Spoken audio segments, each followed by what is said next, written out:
Welcome to the Sisterhood of Sweat. I'm here today with Tricia Brouk. Introducing Tricia Brouk, a master of authentic storytelling. Tricia is an award-winning author and public speaking coach, renowned for her ability to inspire transformations through the power of storytelling. With over 3 decades of experience, she has become a trusted mentor to countless individuals, including esteemed figures such as James Gandolfini, Kate Winslet, and Susan Sarandon. Raised on a Missouri farm, Tricia's journey has been extraordinary, culminating in the Cannes-nominated documentary Big Stages, which highlights her impact as a speech mentor. Her books, The Influential Voice and The Invitation, have achieved Amazon #1 status, underscoring her profound understanding of dialogue's transformative potential. Beyond accolades, Tricia views storytelling as a catalyst for unity, connecting hearts and minds across diverse industries. Her directional works in films like Right Livelihood, A Journey to Here, and executive production of TEDx Lincoln Square underscore her visionary approach to communication. Central to Tricia's work is a belief in the spiritual dimension of storytelling, infusing her coaching with compassion and wisdom. Featured in esteemed outlets such as Forbes, Yahoo Finance, Fox, and NBC, Tricia's insights resonate globally. On her podcast, The Big Talk, she shares invaluable lessons on unleashing the power of public speaking, mastering influential storytelling, and ascending to the thought leadership with over 500 episodes. It is a testament to Tricia's commitment to uplifting voices and igniting change.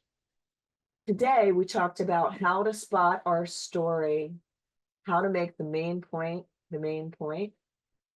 realizing people don't need every detail, how to make our message, publishing, writing a book, getting our voices heard, and how important it is to have a speaking coach or a mentor and support to help you on your journey.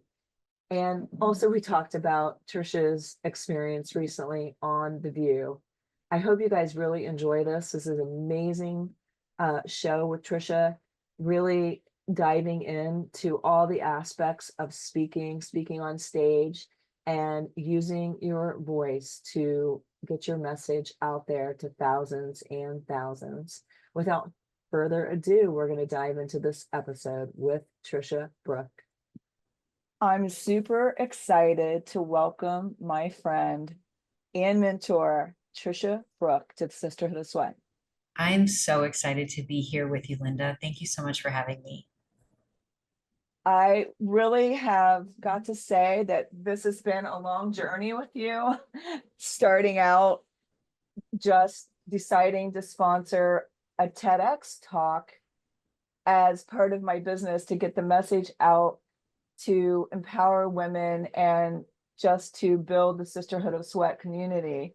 And I really have to say that just the more that I have listened to your podcast, The Big Talk, been involved, got to speak on your stage and had coaching from you, the more that I recognized what a gift and talent you have for helping people to tell their story, tell their message, and to actually reach people with their voice. How did you get started into this space? Because I know this isn't always what you've been doing. Thank you for asking this question. I moved to New York City over 30 years ago to pursue a career in dance. I grew up in Arnold, Missouri. I knew I was going to be a professional dancer, and that's exactly what I did.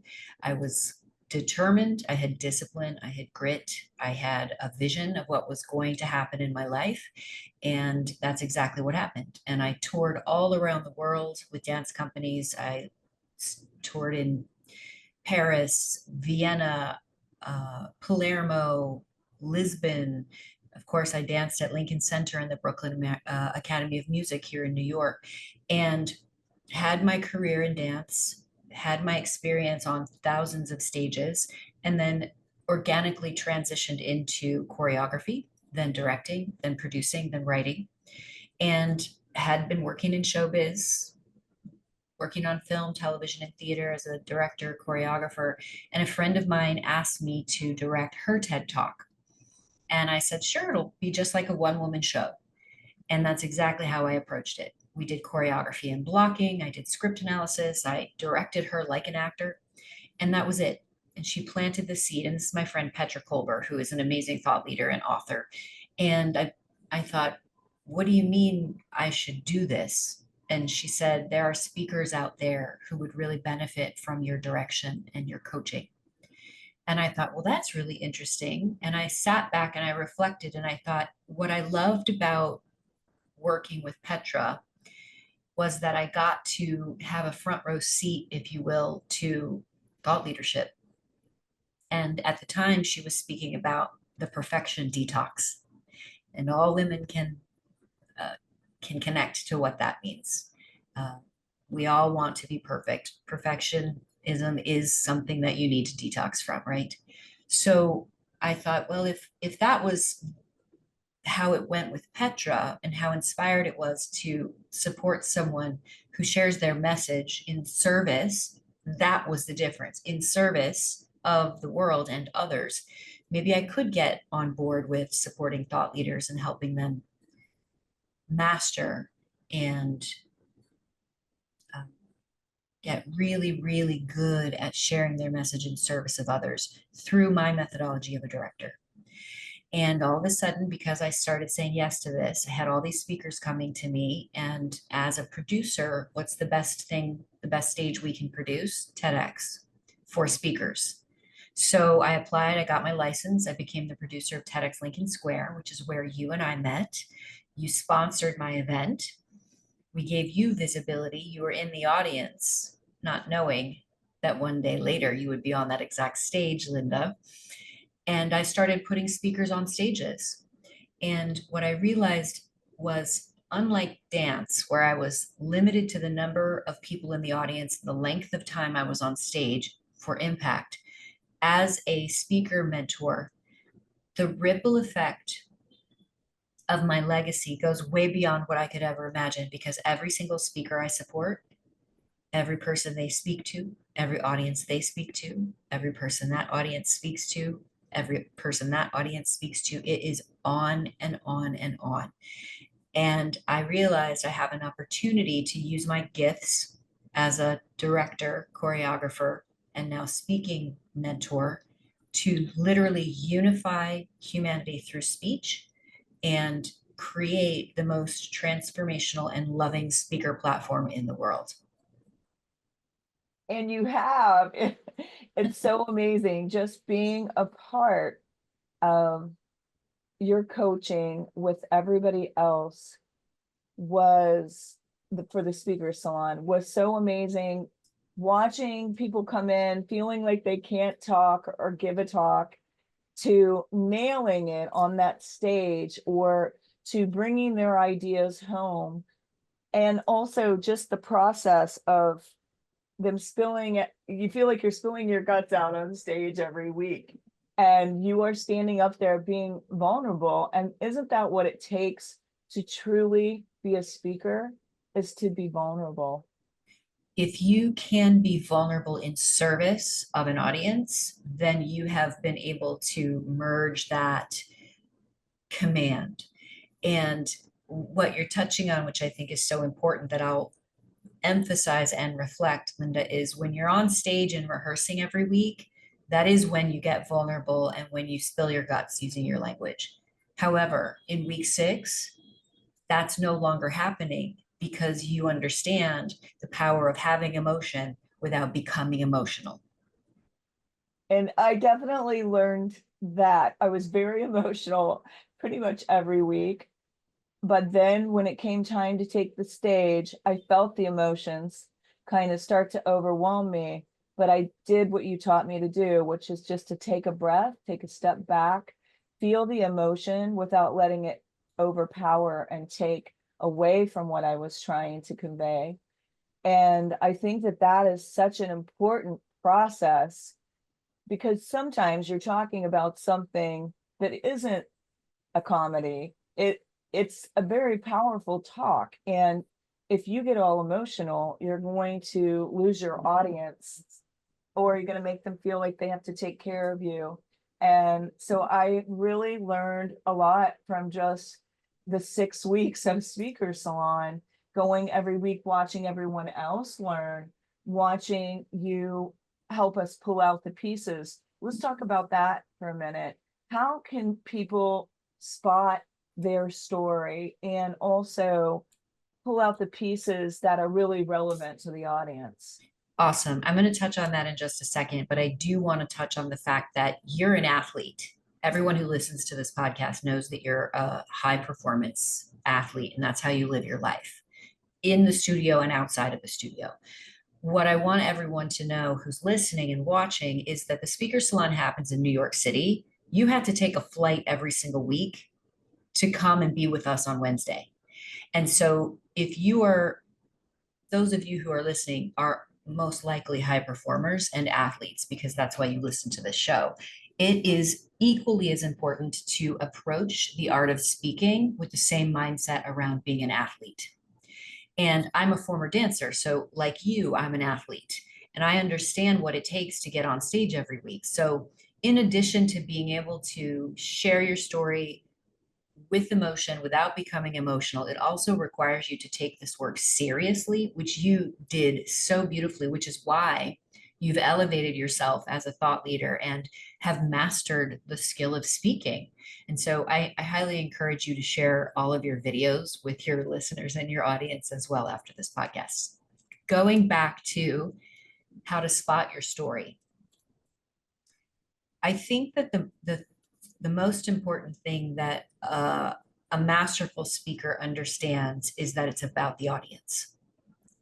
And when you're sharing your story in service of their transformation, even if it's a personal story, then you can't go wrong.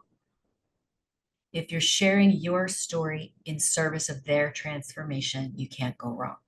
Now, I also want to touch on this, and you've heard me talk about this, Linda, is many speakers come to me and they say, my story is not sad enough. It's not traumatic enough. I didn't have anything bad happen to me. So why would I want to talk about it? Divorce is not as bad as cancer. Sexual assault Might be is, debatable. yes, exactly. That's the thing. So I want everybody to understand that if you're talking about a personal story that includes sexual assault, and you're sharing it in service of the audience being able to finally tell their truth and freeing someone in that audience of shame, guilt, self-loathing, whatever it is, you have just done your job, because it is only one person. If one person hears from you about your divorce, if one person hears from you about what it was like to be in New York City downtown on 9/11, if one person hears you talking about the loss of a pet, if one person hears you talking about blindness, whatever it is, then you've done your job as a speaker. And so I think spotting your story means tuning in, turning in. What do I care about? What about my life do I want to share in service of someone else? Because the reality is, we're all human beings. We've all had suffering. And one of our community members, Dr. Kristen Donnelly, she does a beautiful talk about the suffering Olympics. We don't need to compete. All we need to do is share our story. I love that. And so true what you said about you're speaking to one person. When you're speaking to one person, you're speaking to more than one person. But it does also, I think, help you mentally to not be overwhelmed, because before I would always envision myself on a stage speaking to thousands of people, and that would make me so nervous to visualize that. But once I realized that I'm only speaking to the people right in front of me, and then I just look at who's in front of me, look at this person, look at this person, that really takes out the, makes you concentrate on what you should be concentrating on, which is the gift you're giving in your talk versus being overwhelmed and nervous. Really, I think, to me, that was one of the biggest things that helped me to deliver the talk. And the other aspect is the talk you think you're going to give when you start isn't the talk you're going to give when you finish. Let's talk about that process. Well, that's, I think, unique to me, Linda. I think that I have a very intuitive gift of honing in on what needs to be talked about from the person's soul and heart. And that comes from years of being in a studio with actors and creating a safe space so that they can be vulnerable with each other in a scene. If actors don't feel safe, if it's my job as the director to create this environment, if they don't feel safe with one another, they can't try things, they can't play, they can't fail, they can't soar. And so that comes from years of me knowing how to create a safe space for my community and my actors. And I do the same thing with my speakers. So when we're in the room, everyone gets on stage and I start asking questions and I listen.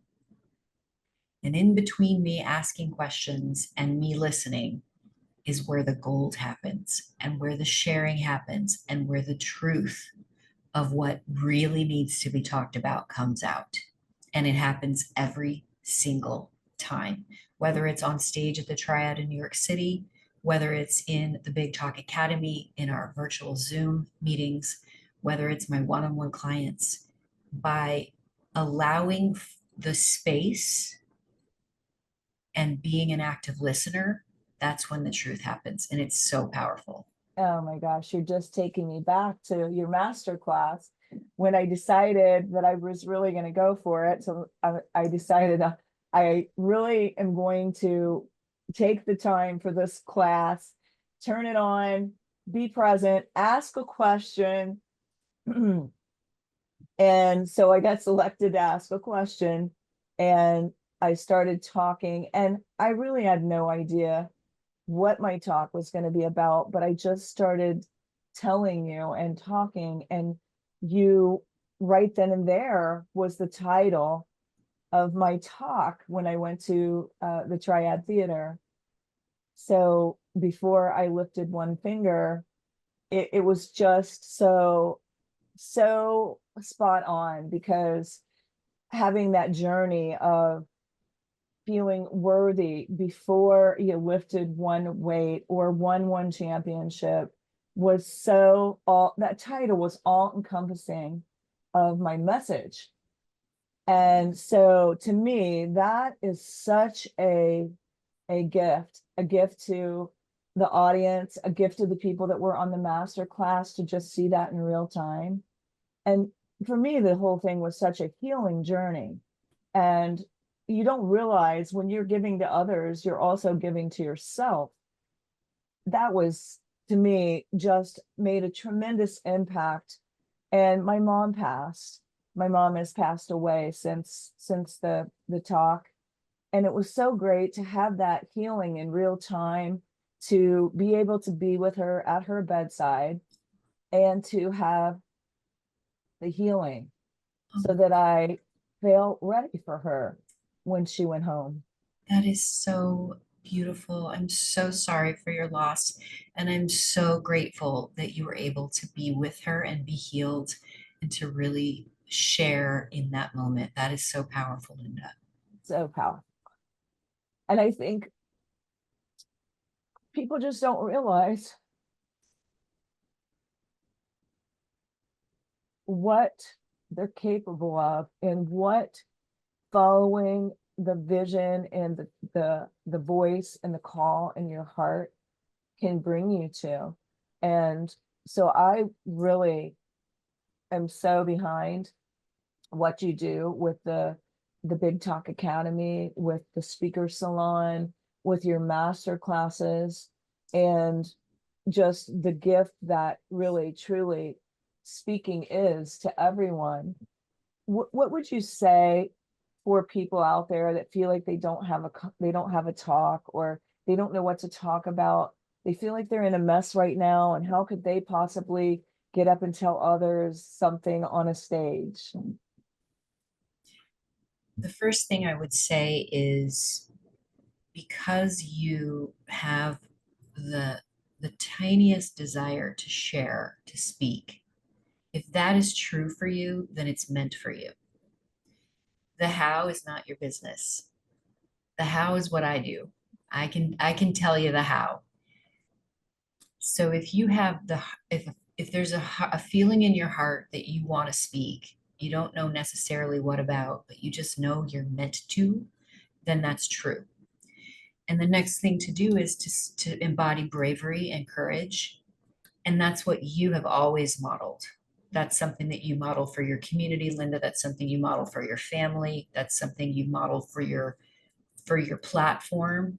So it's also about, okay, I need to step into courage. I need to acknowledge my bravery. And now I need to work with somebody, whether it's me or someone else. Find a mentor who can take you through a process of pulling out what your ideas are, landing on the ones that are going to have the most impact and that align with what you care about, with what your business model is, if that's congruent, and then really making sure when it's time to share your story that you healed from it. So if you're in a mess right now, and you, let's say, going back to divorce, let's say you are in the middle of a divorce and you think to yourself, gosh, I really need to talk about this at some point so that other people are empowered and don't feel alone. All of that is true. However, it's important that you speak from the scar, not the wound. So make sure you are healed from whatever it is you're talking about. It doesn't mean you can't have emotion and be emotional during the process. All the speakers I work with transform. That is part of what we do inside of this community in this container. And that is because we don't go surface. This is not the small talk. This is the big talk. We go deep here. And so I want your listeners to know that there will be a time when you will be healed and you can share your powerful message in service of others so that you can inspire them, you can give them permission, and you can literally help unite humanity through speech. And I love that. This is not the small time. This is the big time. That is so good, because I remember feeling exactly that same way when I was going to just give a talk at my grand opening. And I realized I wasn't there to talk about eating your greens and exercising like I usually do, that I was there to say bigger things. And so you put that so eloquently. And I want to say again, the safe space, I can't stress enough how that, I think, is where all of the speakers gain transformation, because we felt so completely safe in the space that you created. That to me was the gold right there, being in that safe space, and also being supported by all of the speakers, being supported by you, and having that platform every week where you got to go in and you said what you had to say, and then people gave you feedback, and then you went back to the drawing board, and it was, to me, it was worth every bit of the time that I spent traveling back and forth to New York. Oh, So let's just talk a little bit about the fact that the this isn't the only way for people to deliver a message. They can write a book, and you've written a book, The Influential Voice. And I don't think that you have to be, people, again, they think that they have to be this Olympic athlete to be able to take a stage and give a speech, or to write a book, they have to be the end all be all. but Yeah, it's really just another way to get your voice out there. And you've written a book and now you've started a publishing company. So give voice to that. I would love to. I love what you're saying is you don't have to be an Olympic athlete to take a big stage or to write a book. And that is very true. I did write The Influential Voice, Saying What You Mean for Lasting Legacy. And I also wrote a book about menopause, which you may or may not know. And the reason I'm saying that is because I am not a doctor and I am not an expert in menopause. I just happen to be a 53-year-old woman who wanted to share my voice about this experience in order to give voice to others. And that's what we're talking about. That's what Linda and I are talking about right now is how do you share your voice in service of others, sharing theirs? And so that's why I wanted to write the invitation, Vital Conversations about Menopause, so that women and men could read that and start a conversation and not feel alone. The reason I started the Big Talk Press, my publishing company, is because one of our values, obviously, one of our values is community, but another one of our values is inclusion. And for any of you who are looking to publish a book through the traditional Big Five publishers, part of what they require is a huge social media following. That doesn't feel inclusive to me.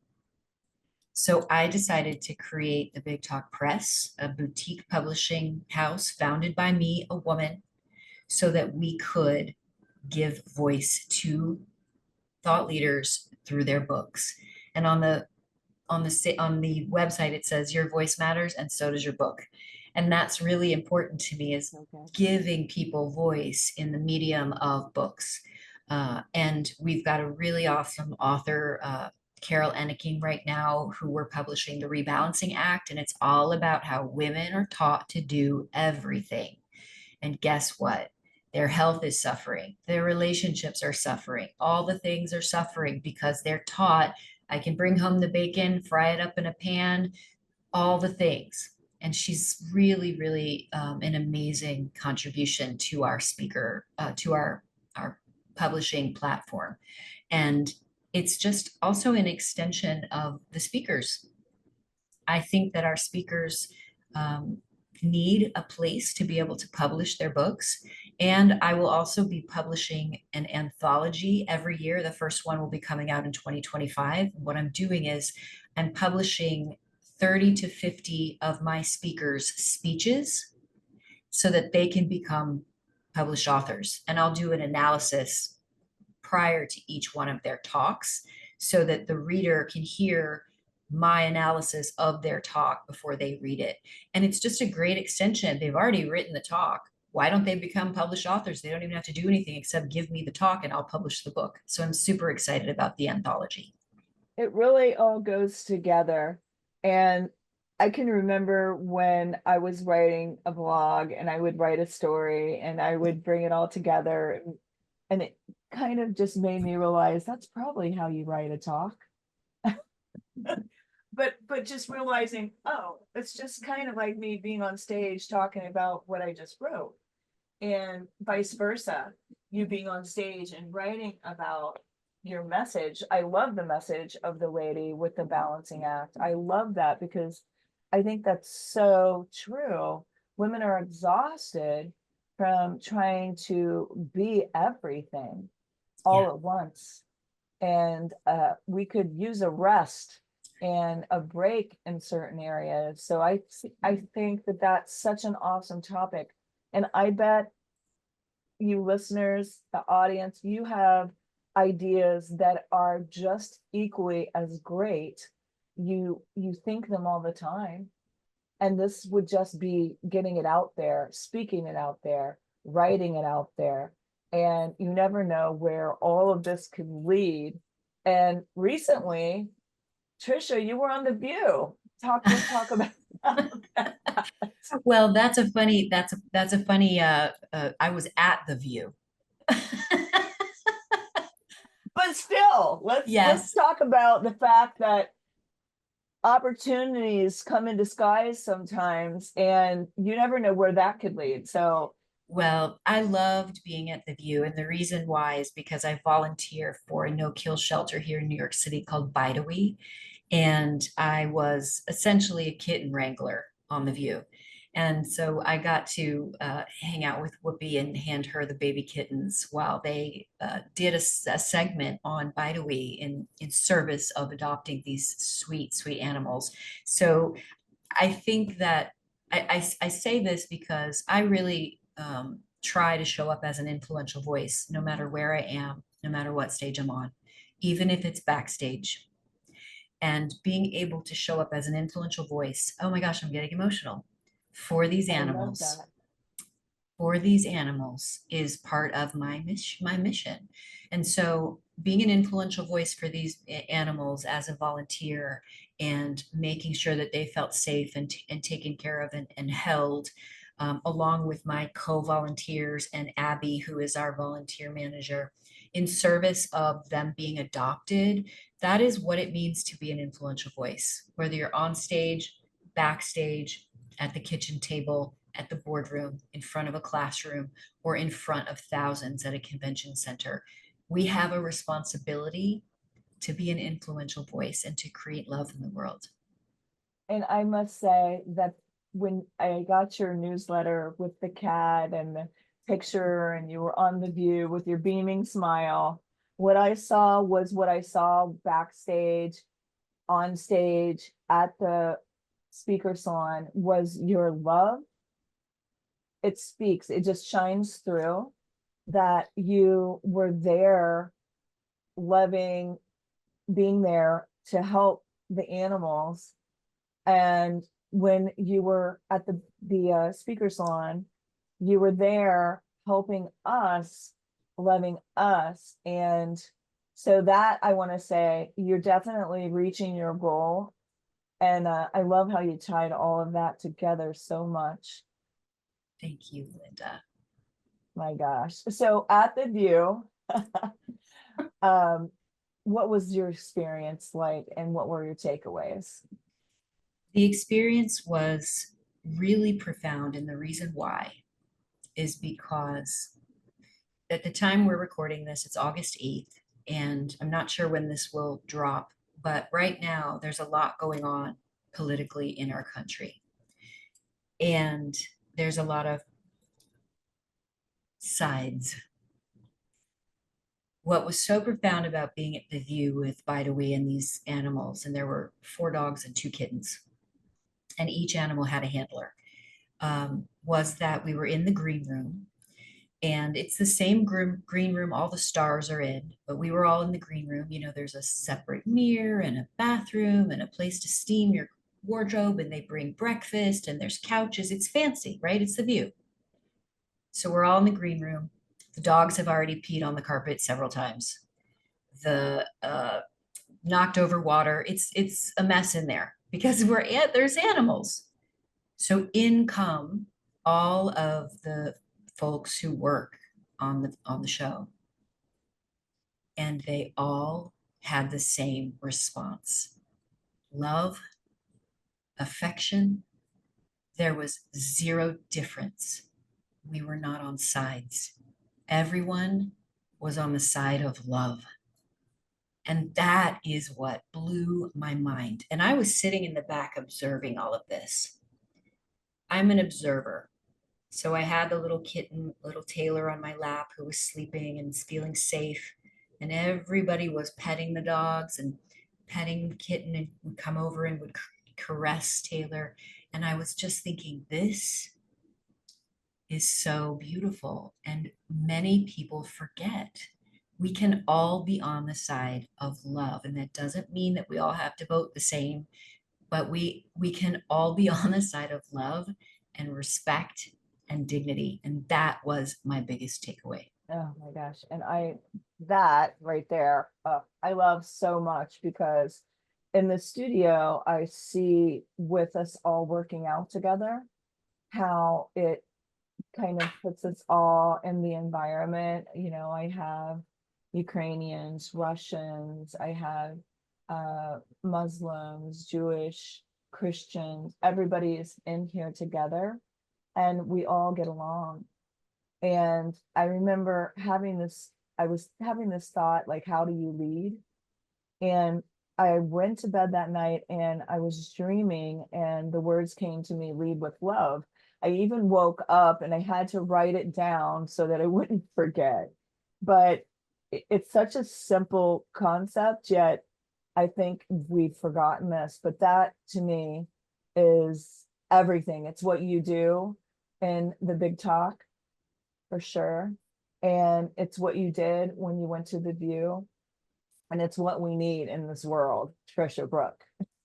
Thank you, Linda. I received that and I love you. And I love you. And I hope everyone has really enjoyed this episode. And you can catch Tricia on her podcast, The Big Talk. And do you have some things coming up that they could be a part of? Any classes? Any? For sure. But I think the first thing I'd love to share is you're one of my favorite people. You always lead with love and you're brave and you're such a model of what's possible. And so I'm just so grateful for you and the work you're doing. And for those of you who are listening who might still be a little nervous about what it means to share your voice, I would love to share with you a complimentary visualization that I lead you through. It's a recording, and you can get that recording at triciabrouk.com/power. It's a very powerful visualization about you being on a stage. So if you're having the thought, this will free you up to see it's possible for you. And you can certainly join the masterclass that you are in, The Art of the Big Talk, and that's theartofthebigtalk.com.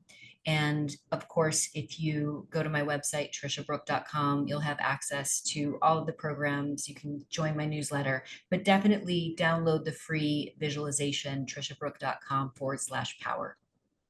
Oh, that's so great. Make sure you guys go get the download, listen to Tricia on The Big Talk, get the book, The Influential Voice, and let us know what resonated with you today, leaving a 5-star review. And as always, you guys, keep on keeping on. Bye, everyone.